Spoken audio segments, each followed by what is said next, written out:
Selamat datang, saya percaya semua kita tetap dipelihara oleh Tuhan. Coba lihat kanan kiri saudara, berikan senyum dan katakan Tuhan memberkati. Silakan duduk kembali Bapak Ibu sekalian, dan saya menyapa bagi setiap saudara yang menyaksikan secara online dimanapun Anda berada.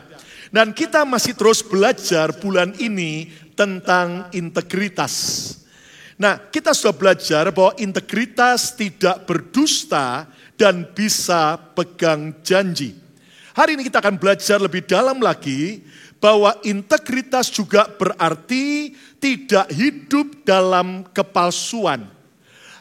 Integritas adalah kita hidup secara genuine atau secara asli, tidak hidup dalam kepalsuan. Nah, tahukah Anda bahwa orang yang berintegritas tidak hidup di dalam kemunafikan?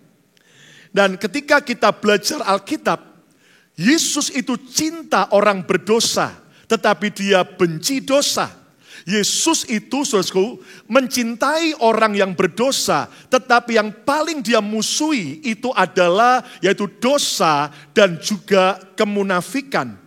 Nah, tahukah Anda bahwa kemunafikan adalah hal yang paling dibenci dan dimusuhi waktu Yesus melayani di dunia ini. Kemunafikan, saudaraku, itu diserang Yesus ketika ada di dalam ahli-ahli Taurat dan orang-orang Farisi. Dan mungkin kita berkata, Pastor Lukas, bukankah sekarang kita sudah zaman modern, sudah tidak ada lagi ahli Taurat dan orang-orang Farisi. Tetapi kita harus sadar, walaupun sekarang tidak ada ahli Taurat dan orang Farisi di antara kita, tetapi ternyata kemunafikan bisa menyerang siapapun juga. Itu sebabnya hari ini kita akan belajar untuk memutuskan untuk kita tidak hidup dalam kemunafikan. Nah, judul khotbah saya hari ini adalah dilarang munafik. Ayo ucapkan bersama saya 2, 3. Dilarang munafik. Dan bahasa gaulnya disingkat bukan munafik tapi muna. Coba lihat kanan kiri, katakan dilarang muna. Coba lihat saudara ya. Nah, saudara sekalian, mari kita belajar. Mungkin kita berkata, saya enggak munafik kok. Mari kita lihat, jangan-jangan kita ini, saudaraku, selama ini hidup dalam kemunafikan. Dan tujuan khotbah ini bukan untuk menghakimi, bukan untuk kemudian menuduh yang lain, tetapi justru karena Tuhan cinta, Tuhan mau agar saya dan saudara menang dan merdeka dan dilarang munafik. Kita beri tepuk tangan yang meriah untuk kemuliaan nama Tuhan. Amin, saudaraku.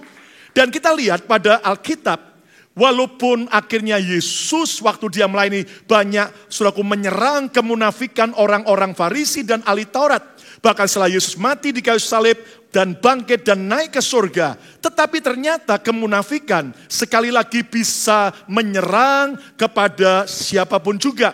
Dan kita akan melihat, saudaraku, bagaimana Rasul Petrus, seorang yang diurapi Tuhan, seorang yang dipakai Tuhan. Minggu lalu kita belajar bagaimana Rasul Petrus punya kepekaan dari Roh Kudus, bagaimana dia menegur Ananias dan Safira yang hidup tidak jujur dalam soal keuangan hasil penjualan tanah. Tetapi saudara sekalian, Rasul Paulus mencatat Petrus ternyata suatu kali hidup dalam kemunafikan. Mari kita lihat dalam Galatia pasal 2 ayat 11 sampai ayat 14. Rasul Paulus menuliskan demikian. Tetapi waktu Kefas, siapakah Kefas? Kefas adalah nama lain daripada Simon Petrus. Tetapi waktu Kefas atau Petrus datang ke Antiokhia, sebuah kota bernama Antiokhia, aku Paulus berterang-terang menentangnya sebab ia, Petrus atau Kefas, salah. Apa kesalahan daripada Petrus atau Kefas yang ditentang oleh Rasul Paulus? Ayat 12, perhatikan.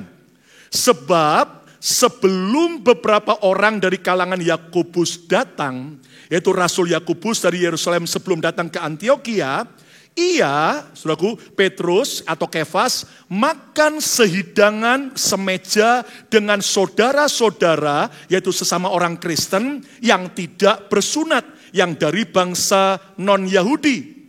Tetapi setelah mereka datang, setelah Rasul Yakobus datang dengan rombongannya dari Yerusalem, ia, Kefas atau Petrus, mengundurkan diri dan menjauhi mereka, menjauhi orang Kristen yang tidak bersunat karena takut akan saudara-saudara yang bersunat, rombongan Rasul Yakobus yang datang. Ayat 13.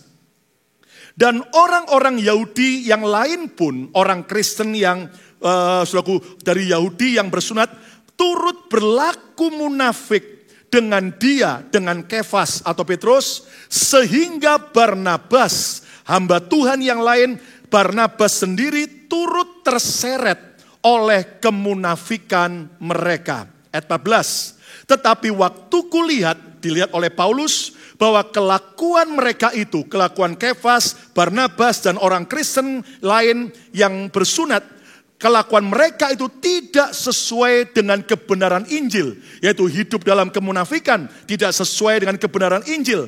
Aku, Paulus, berkata kepada Kefas di hadapan mereka semua, jika engkau seorang Yahudi, hidup secara kafir dan bukan secara Yahudi, bagaimanakah engkau dapat memaksa saudara-saudara yang tidak bersunat untuk hidup secara Yahudi?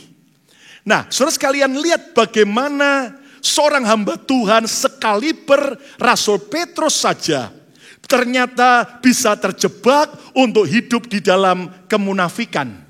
Dan yang menyedihkan akhirnya orang-orang Kristen yang lain juga ikut, bahkan Barnabas pun juga ikut munafik. Dan Anda mengerti saudara sekalian, pada zaman itu, saudaraku, orang-orang Yahudi masih menganggap bahwa orang yang sudah percaya Yesus, yang sudah bersunat, tidak boleh yaitu makan semeja dengan orang percaya yang tidak bersunat dari bangsa lain. Nah, Anda tahu yang menarik adalah waktu Petrus, saudaraku, makan semeja dengan orang-orang Kristen yang tidak bersunat dari non-Yahudi. Mereka asik. Tetapi waktu Yakobus datang, Petrus akhirnya menjauhi orang Kristen yang tidak bersunat, pura-pura tidak mau makan bersama mereka. Dan inilah kemunafikan yang akhirnya ditentang, ditegur oleh Rasul Paulus. Nah, saudara sekalian, mari sekali lagi. Kemunafikan Rasul Petrus di Antiokhia ditegur oleh Rasul Paulus agar ia bertobat.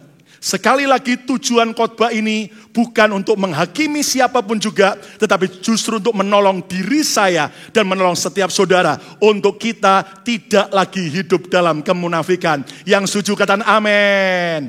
Itu sebabnya saudara sekalian, mari kita belajar bahwa kemunafikan bisa menyerang siapapun juga. Bisa menyerang diri saya, bisa menyerang saudara, dan itu sebabnya kita akan belajar bagaimana kita tidak lagi hidup dalam kemunafikan. Nah, kita belajar lebih dulu, apa sih akibat orang munafik? Menjadi batu sandungan. Jelas nama Tuhan akan dipermalukan ketika kita hidup dalam kemunafikan. Lalu kemudian akan menular. Lihat dari kemunafikan Petrus akhirnya menular kepada orang-orang percaya yang lain, bahkan Barnabas. Bahkan akibat orang munafik akan menyedihkan hati Tuhan. Tuhan sedih, Tuhan tidak suka kita hidup dalam kemunafikan. Sekali lagi, ketika kita mendengar khotbah ini, tidak perlu lihat orang lain, tapi mari kita bercermin, berkaca tentang diri kita sendiri, supaya kita tidak hidup dalam kemunafikan. Siapa yang mau sepakat dan setuju untuk tidak lagi hidup dalam kemunafikan, ayo kita beri tepuk tangan yang paling meriah bagi Tuhan Yesus. Lebih meriah. Katakan haleluya. Nah, saudara sekalian, mari kita belajar bersama-sama dari apa yang Yesus ajarkan, supaya kita bisa menang dan hidup tanpa kemunafikan.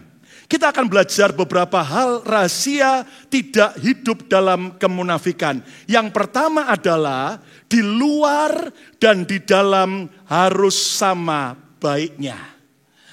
Have the same kindness outside and inside. Ucapkan bersama saya keras, di luar dan di dalam harus sama baiknya. 2, 3. Di luar dan di dalam harus sama apa? baiknya. Mari kita lihat apa yang Yesus katakan tentang kemunafikan, yaitu ahli Taurat dan orang Farisi. Matius 23 ayat 25 sampai 28. Saudara, saya jelaskan dulu siapakah orang-orang Farisi, siapakah ahli-ahli Taurat. Ahli-ahli Taurat adalah orang yang hafal tentang perjanjian lama. Dari Kejadian sampai kitab Maleakhi. Dari titik komanya mereka hafal. Mereka ahli kitab Taurat. Tapi sayangnya mereka tidak jadi pelaku daripada firman. Lalu juga ahli-ahli Taurat. Orang-orang Farisi siapa? Orang-orang Farisi adalah kelompok yang eksklusif, yang pakai baju yang panjang-panjang, dan suka beribadah supaya kelihatan oleh orang. Tapi ternyata orang-orang Farisi tidak menghidupi seperti apa yang mereka lakukan saat mereka beribadah kepada Tuhan. Lihat apa yang Yesus katakan, celakalah kamu, hai ahli-ahli Taurat dan orang-orang Farisi. Hai kamu orang-orang munafik, sebab cawan dan pinggan atau semacam gelas tempat minum, kamu bersihkan sebelah luarnya. Tetapi sebelah dalamnya penuh rampasan dan kerakusan. Ayat 26. Hai orang Farisi yang buta, bersihkanlah dahulu sebelah dalam cawan itu. Jelas ini bukan bicara tentang cawan yang biasa, tetapi tentang hati mereka, hidup mereka. Yesus berkata, bersihkanlah dahulu sebelah dalam cawan itu, maka sebelah luarnya juga akan bersih. Ayat 27. Celakalah kamu hai ahli-ahli Taurat dan orang-orang Farisi, hai kamu orang-orang munafik. Sebab kamu sama seperti kuburan yang dilabur putih, yang sebelah luarnya memang bersih nampaknya, tetapi yang sebelah dalamnya penuh tulang belulang dan berbagai jenis kotoran. Ayat 28. Demikian jugalah kamu, kata Yesus, di sebelah luar kamu tampaknya benar di mata orang, tetapi di sebelah dalam kamu penuh kemunafikan dan kedurjanaan. Kalau Anda jeli baca, ada kalimat-kalimat yang Yesus katakan bahwa di luar dan di dalam. Dan di sini kita belajar bahwa rahasia hidup tidak munafik adalah di luar dan di dalam harus sama baiknya. Nah, benarkah ada orang yang hidup dalam kemunafikan? Mari kita lihat. Contoh dalam kehidupan sehari-hari. Ada enggak, saudaraku? Orang yang kelihatannya ketawa-ketawa, senyum, kayaknya bahagia, padahal hatinya penuh dengan dendam. Ada enggak? Banyak, ya kan? Ada enggak orang yang terlihat baik sekali, sopan sekali, tapi ternyata ada niat jahat? Ada enggak? Banyak. Nah udah gak usah lihat orang lain, lihat diri sendiri sekalian. Ada nggak orang yang kalau saudaraku, kelihatan di luar, posting sesuatu kayaknya keluarga bahagia, kayaknya waduh rukun banget, cool, romantis banget. Tapi ternyata kenyataannya tiap hari ribut, berantem seperti Tom and Jerry. Ada nggak? Banyak. Nah saudara sekalian, mari kita belajar. Itu adalah berarti dia hidup dalam kemunafikan. Antara yang di luar dan yang di dalam itu beda. Nah Tuhan mengajar kita supaya di dalam dan di luar harus sama baiknya. Jangan kemudian Anda bilang ini, oh kalau gitu saya nggak mau munafik lagi. Kalau saya lagi berantem sama pasangan saya, semua dunia harus tahu. Itu namanya orang yang bodoh. Di luar dan di dalam kita harus sama-sama baiknya. Yang setuju kita beri tepuk tangan yang meriah bagi Tuhan Yesus. Nah caranya bagaimana?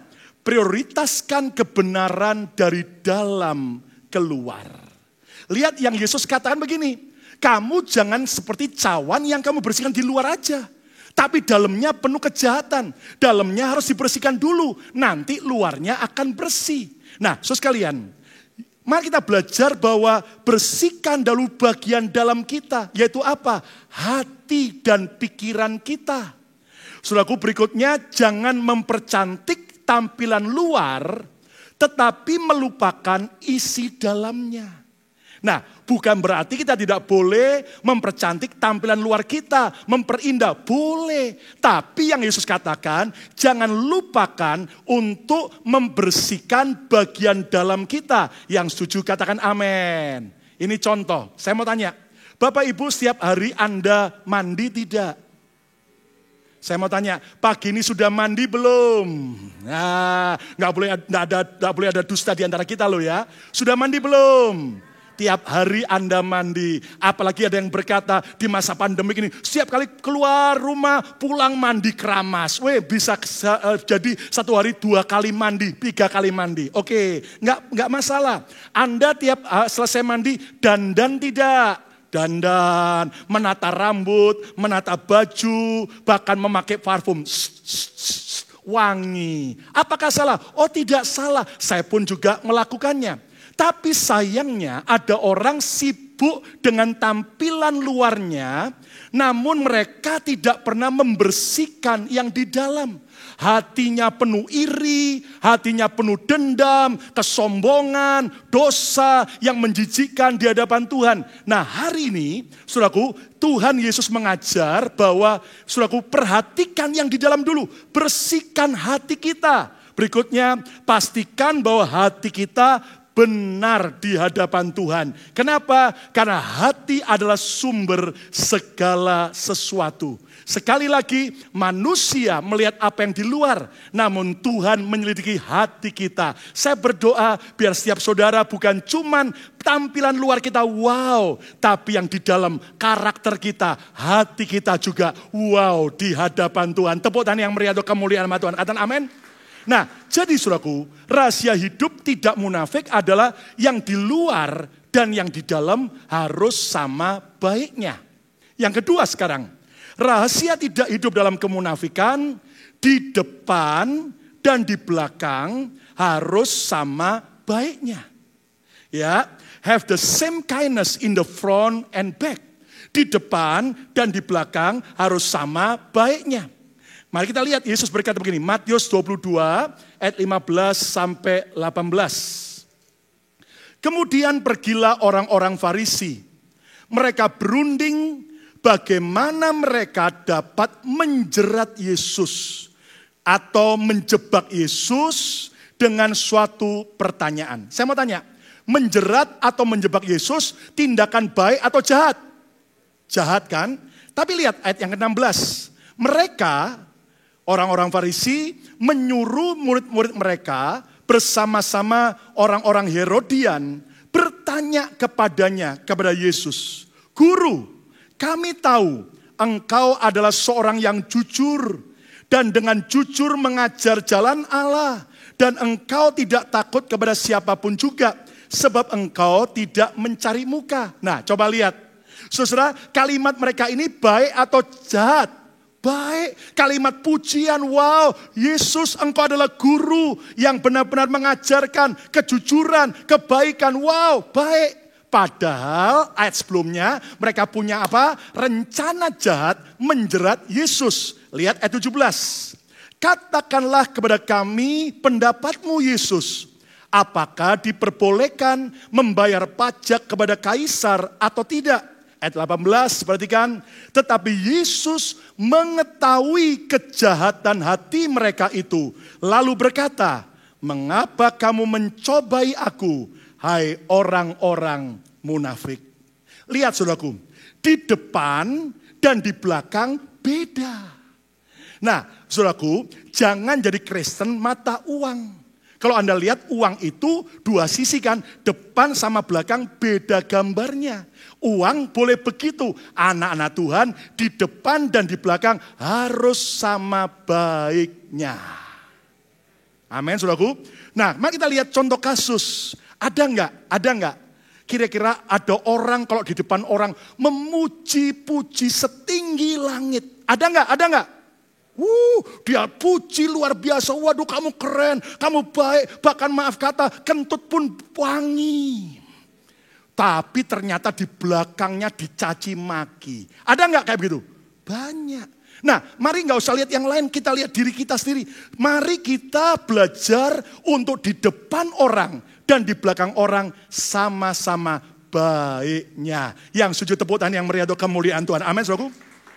Ada nggak orang kalau di depan orang ramah sekali, tapi padahal dia benci? Ada nggak? Ada. Ada nggak orang kalau sama orang kaya, wih baik sekali. Tapi kalau sama orang yang dianggap miskin, begitu cuek sekali. Nah, jelas itu adalah orang yang di depan dan di belakang tidak sama. Nah, orang yang berintegritas adalah orang yang punya genuinity. Orang yang asli, di mana di depan dan di belakang sama-sama baiknya. Yang mau tepuk tangan yang meriah untuk kemuliaan Tuhan, amin. Nah, caranya bagaimana? Supaya di depan dan di belakang kita sama baiknya. Stop bermain drama. Kita ini terlalu sering nonton drama Korea. Sehingga kita ini pandai bersandiwara. Dunia ini apa? Panggung sandiwara. Kalau di depan orang, wih memuji setinggi langit. Tapi di belakang, wih menghancurkan luar biasa. Udah gak usah lihat orang lain. Lihat diri kita sendiri. Katakan amin. Bersikaplah sama baiknya di depan dan di belakang orang lain. Jangan kemudian bilang begini, oke, Pastor Lukas mengajar depan belakang harus sama baiknya. Sekarang kalau saya nggak suka sama orang, saya tunjukkan ketidaksukaan saya benci dia, saya maki-maki dia. Malah masuk neraka gang buntu nanti. Di depan, di belakang kita harus sama-sama baiknya. Jangan cuman ramah lip service. Kelihatannya, wih ramah, padahal saudaraku tidak tulus. Nah, orang yang berintegritas di depan dan di belakang sama. Katakan amin. Saudaraku, apa yang dia omong di depan dan di belakang juga sama. Selaras. Dan inilah tanda integritas. Hidupi apa yang Anda katakan dan katakan apa yang Anda hidupi. Antara perkataan dan perbuatan itu sinkron. Sesuai. Nah, ada banyak orang, saudaraku, ternyata saudaraku antara perkataan yang diucapkan dan yang dilakukan beda banget. Dan di sini adalah tanda kemunafikan. Mari kita hidupi apa yang kita katakan dan katakan apa yang kita hidupi. Inilah tanda yang Tuhan mau. Saudara sekalian, mari kita belajar supaya mulai hari ini di dalam dan di luar sama, di depan dan di belakang sama. Saya tahu beberapa wajah saudara mungkin berkata, wow ini khotbah kok membuat telinga saya panas. Lanjut apa tidak? Atau kita berhenti saja? Lanjut? Saya masih punya 10 poin lagi. Nah, masih ada 2 lagi. Yang ketiga, saudara sekalian, rahasia hidup tidak munafik adalah di gereja dan dimanapun harus sama baiknya. Have the same kindness inside church and everywhere else. Nah, ada banyak orang di gereja dan di luar gereja beda. Kalau di dalam gereja kayak malaikat. Di luar gereja kayak Lucifer. Sampai setan aja minder, gila. Gua aja gak sejadia, saudaraku. Tapi saya percaya di sini tidak ada. Amin. Tidak ada yang ngaku masuk saya, saudaraku. Nah, lihat Yesus berkata Matius 23 ayat 14. Celakalah kamu hai ahli-ahli Taurat dan orang-orang Farisi, hai kamu orang-orang munafik. Sebab kamu menelan rumah janda-janda. Wih, mereka ini menelan rumah janda-janda. Bukan berarti mulutnya gede terus menelan rumah. Tapi mereka itu merampas rumah hak milik para janda. Sedang kamu mengelabui mata orang dengan doa yang panjang-panjang. Oh, kayaknya beribadah di rumah ibadah, doanya pun panjang. Loh, tidak salah doa panjang. Kita harus percaya ada kuasa di dalam doa. Katakan amin. Tapi jangan cuman kalau di gereja kelihatannya wow rohani. Tapi di luar ternyata berbeda. Nah, saudara sekalian, mari kita belajar untuk diri kita. Nggak usah lihat orang lain. Apakah kita di dalam gereja ini dan di luar kita sama? Saudara sekalian, apakah kita yang melayani di mimbar ini antara di atas mimbar dan di bawah mimbar sama? Apakah ketika kita mengajak orang memuji Tuhan, tapi pertanyaannya waktu kita di rumah, masihkah kita suka memuji Tuhan? Jangan-jangan kalau kita di gereja holy, holy, holy, tapi kalau di luar sudah halilintar semua, saudara. Nah, mari kita belajar, saudaraku, di gereja dan dimanapun harus sama-sama baiknya. Lalu ada yang bilang begini, udah kalau gitu saya nggak mau ke gereja. Yang penting saya baik, saya nggak ke gereja nggak apa-apa. Malah masuk neraka gang buntu, saudara itu. Kita perlu ke gereja, kita perlu beribadah. Karena gereja bukan tempat orang kudus. Gereja adalah rumah Tuhan, di mana semua orang berdosa datang. Tapi mari, jangan berhenti hanya di situ. Di rumah Tuhan, kita mau diubahkan, kita mau dipulihkan, menjadi ciptaan yang baru. Nah, yang tepuk tangan itu mau bertobat, yang tidak tepuk tangan itu masih munafik. Tepuk tangan yang meriah bagi Tuhan Yesus. So sekalian, ada enggak orang kalau di gereja bahasanya rohani sekali. Shalom, Tuhan memberkati, haleluya. Tapi kalau di kerjaan, kebun binatang semua. Monyet, babi, itu sampai mereka berteriak semua protes dan demo di depan hidup kita. Gua nggak ikut-ikutan kok dimunculkan. Nah, hati-hati. Berarti kita beda antara di gereja dan di luar gereja. Kalau di gereja kita suka memuji Tuhan. Tapi apakah di kerjaan kita, di rumah kita suka gosip? Nah, ini adalah sesuatu yang kita bereskan. Di gereja kayak malaikat. Tapi kalau di rumah jahatnya bukan main sama pasangannya.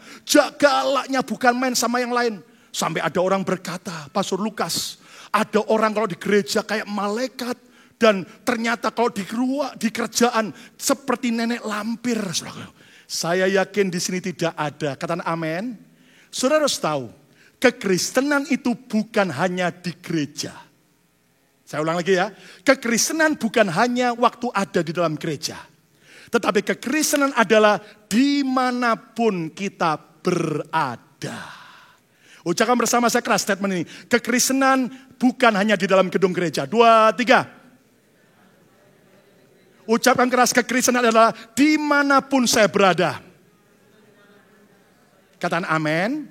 Kita harus benar-benar di mimbar dan di bawah mimbar sama. Di dalam gedung gereja dan di luar gereja sama baiknya. Saudara sekalian, satu kali ada seorang pendeta. Dia minggu itu khotbah soal kejujuran. Dan hari Seninnya dia perlu belanja. Waktu dia belanja ke sebuah toko, lalu kemudian setelah dihitung sama kasir, dia kasih uang. Lalu dia beri uang kembalian, tapi lebih. Nah, si pendeta ini lagi dalam keadaan butuh duit. Waktu dia lihat uang lebih, langsung dia tutup tangannya.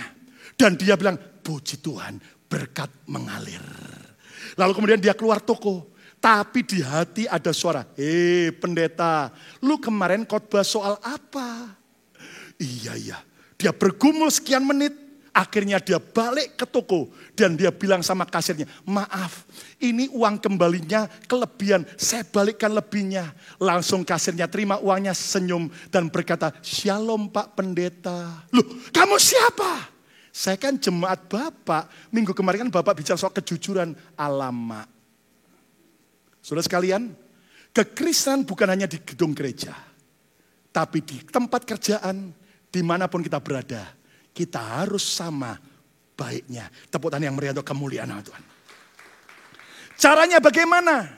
Pastikan dunia melihat Yesus dari hidup kita. Tidak ada yang amin.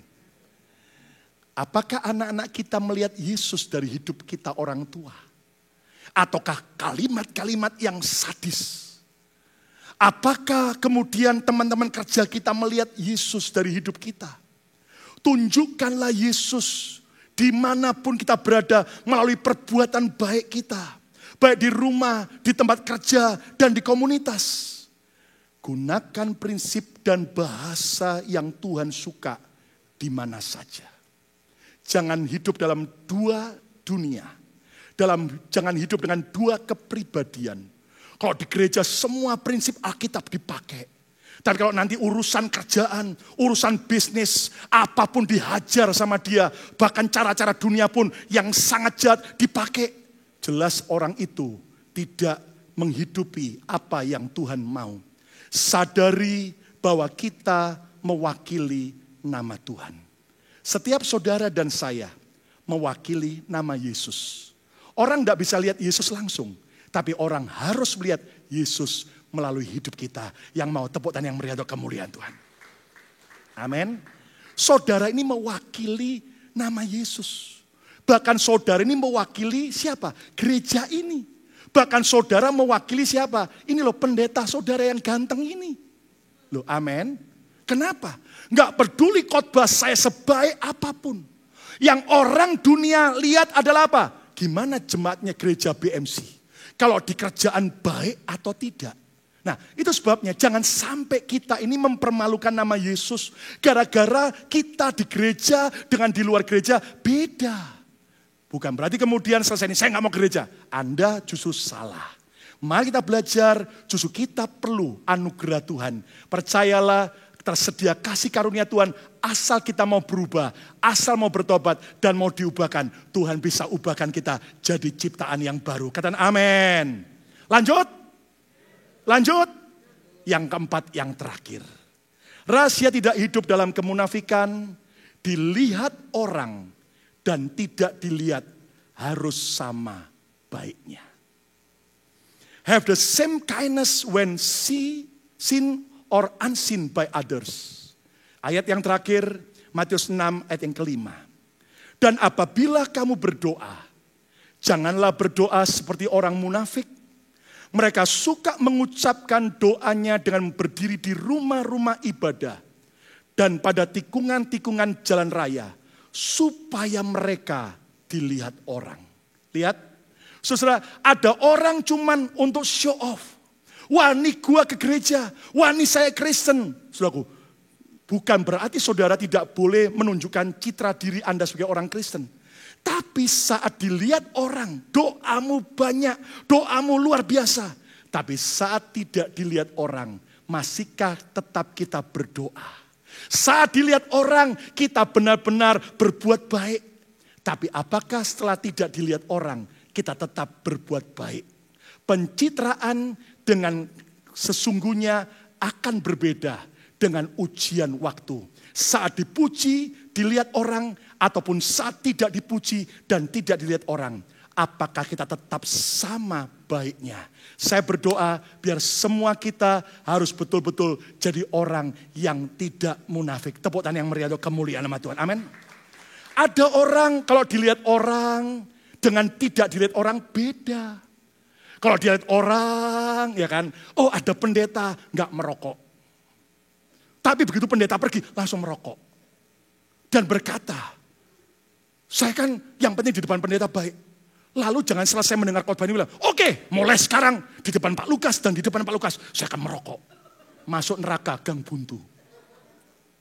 Tapi yang Tuhan mau, di depan saya maupun tidak di depan saya, saudara tidak lagi merokok. Karena tidak merokok justru menguntungkan diri Anda. Anda tidak akan kena lagi yang namanya pengaruh penyakit karena nikotin. Bahkan Anda hemat uang sehingga keluargamu pun juga tidak sampai sakit gara-gara Anda merokok. Yang setuju beri tepuk tangan yang meriah untuk kemuliaan Tuhan. Amin. Antara dilihat orang maupun tidak dilihat orang, kita harus sama-sama baiknya. Para suami saat ada istri dan jalan ke mall, jangan kemudian pura-pura alim. Begitu nggak ada istri, ada cewek lewat lain, meleng semua. Di sini tidak ada. Oh, kalau gitu setelah saya mendengar khotbah ini, kalau di depan istri dan tidak di depan istri, kalau ada cewek cantik, saya akan melongok. Anda digampar sama istri Anda. Yang Tuhan mau, di depan pasangan maupun tidak, dilihat orang atau tidak, kita tetap sama baiknya. Caranya bagaimana? Kita harus lebih takut akan Tuhan daripada takut manusia. Apa artinya Anda takut manusia, tapi Anda nggak takut akan Tuhan? Orang yang takut akan Tuhan, dia tahu mata Tuhan selalu memandang. Apapun niat hatinya, apapun perkataan dan tindakannya, walaupun tidak ada orang tahu, tapi Tuhan tahu. Dan orang demikian adalah orang-orang yang berintegritas tinggi. Tepuk tangan yang meriah untuk kemuliaan nama Tuhan. Amin, saudaraku. Jadi saya harap berpesan buat setiap saudaraku, kalau Anda kerja di sebuah tempat, jadilah orang yang jujur, katakan amin. Jangan kemudian saya masih ingat sekian tahun yang lalu, ada orang yang memberkati kami, ngirim ke rumah, ternyata ngirim apa? Buah. Dan saya berkata terima kasih. Tapi ternyata dia berkata, pastor ini buah dari tempat saya kerja. Oh ya? Terus saya tanya, loh kamu bawa pulang sudah minta izin sama bos atau atasan? Sudah pastor, kapan izinnya? Waktu mereka nggak ada, saya ngomong sama tembok. Saya minta bawa pulang ya, nggak ada jawaban, saya bawa pulang. Dan supaya kita sama-sama berdosa pastor juga saya beri alamat. Mari kita belajar hidup berintegritas. Siapa mau hidup dalam integritas? Kita beri tepuk tangan yang meriah untuk kemuliaan Tuhan. Amin. Kesimpulannya, tinggalkan kemunafikan. Sebab orang yang berintegritas tidak hidup dalam kemunafikan. Sekali lagi nggak perlu lihat orang lain, tapi kita lihat diri kita. Sekaliber Simon Petrus, Kefas, dia bisa terjebak dalam kemunafikan. Hari ini kita datang pada Tuhan dengan hati yang jujur. Akibat orang munafik bisa menjadi batu sandungan, bahkan menular dan menyedihkan hati Tuhan. Dan rahasia tidak hidup dalam kemunafikan, yang pertama, di luar dan di dalam harus sama baiknya. Tidak hanya sibuk mempercantik, memperindah diri yang di luar, tapi yang di dalam karakter kita, hati kita bereskan setiap hari. Tidak lagi ada kebencian, tidak lagi ada kejahatan, tapi hati yang berkenan di hadapan Tuhan. Bersihkan dulu yang di dalam, kata Yesus, maka yang di luar juga akan bersih. Yang kedua, di depan dan di belakang harus sama-sama baiknya. Jangan cuma di depan orang kita hahaha, tapi di belakang justru kita caci maki. Maka kita belajar di depan dan di belakang harus sama baiknya. Yang ketiga, di gereja dan dimanapun harus sama baiknya. Mari kita belajar sadar bahwa kita semua adalah mewakili nama Yesus, mewakili nama gereja ini. Orang dunia tidak peduli berapa panjang doa dan pujian saudara, tapi yang mereka mau lihat apakah kita menghidupi kekristenan dalam hidup kita. Dan yang keempat, yang terakhir, dilihat orang tidak dilihat, harus sama baiknya. Jangan lebih takut kepada kamera CCTV, tapi tidak takut Tuhan. Mari kita belajar, kita takut akan Tuhan. Saat tidak dilihat orang pun, kita tahu Tuhan Maha Tahu. Hidup benar, hidup dalam integritas. Siapa diberkati oleh firman ini, kita beri tepuk tangan yang meriah untuk kemuliaan nama Tuhan.